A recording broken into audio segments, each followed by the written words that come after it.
Hey guys, my name is David O'Connor. Today I'm going to be sharing with you a presentation over the correct way to throw a bait casting reel.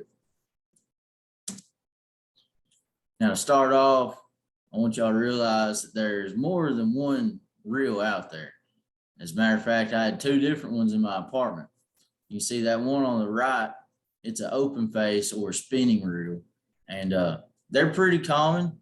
They're fairly simple, straightforward, pretty easy to use. Now, the one on the left is what I'm going to be talking about today. It's a bait caster. It's pretty complex, but if you use it enough and follow the right steps, then it's a walk in the park. Now, for starters, you're going to want to take a look at your rod tip. Make sure your bait isn't wrapped around your rod like it is here in that picture to the left. That is no good at all. You go to cast and you're going to have nothing but a mess on your hands. Now that one on the right, you see how my bait is just hanging there. Everything looks good. Line is going straight through the eyes of the pole. You're going to be good to cast on that one. Next, you want to check your drag. Now I want to tell y'all something, a story that will change your minds on how important drag is. My very first bait caster I ever had, I bought it the night before a fishing trip with my buddies. Now my buddies, they were all into fishing before I was. I was fairly new to it at the time. And so we went out there. I had everything set up on my reel right. I was casting, everything was going good until I hooked up into a fish. Now, I thought it was about a 5-pound bass because it started taking line like crazy. And I looked down and I didn't have my drag set right. That fish was taking all that line because there was no tension holding that line back. And I wasn't able to get it in. Next, you want to adjust the tension knob on your reel.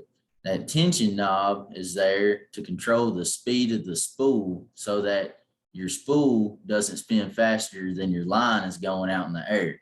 If that happens, you're going to end up with a bird's nest or a backlash, as they call it.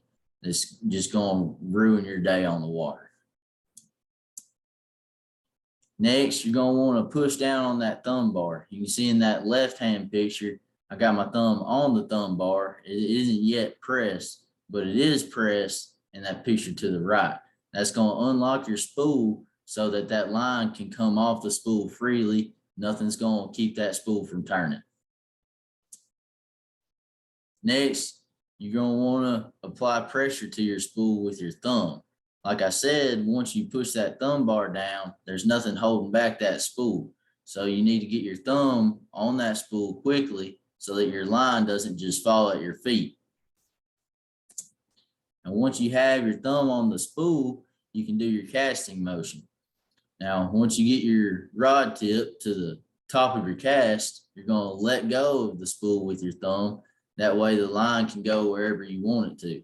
Now, the glory of a bait caster is if you see that your line is headed out too far, you can always put your thumb back on the spool and it'll stop your bait from going up on the bank or into a tree or anything like that. Next, after your bait has hit the water, everything looks good, you're going to just turn that handle just a little click and it'll push that thumb bar back up into a spot so the spool is locked in. Now, you're going to want to make sure that you don't have any backlash, like I said earlier, because that is a mess. In that picture to the right, you can see I gave myself a little bit of a backlash on that cast. I didn't give it too much because I didn't want to ruin my reel and line and everything for this presentation. A lot of times, if you get a bad enough backlash, you're going to have to cut all your line off the spool, and then you're going to have to re-spool it and pretty much just start over. Now, to summarize everything, like I said, the bait caster, it's a great tool for fishing. It's one of the most versatile reels there is, and it just makes your day on the water really enjoyable. So, y'all have the steps now. All you got to do is find the fish. And you can see in that picture right there, I'm proud of that picture. It's got a big old girl in that one. As always, if you have any questions, just reach out to me at dmoconnor42@tntech.edu. Good luck, guys.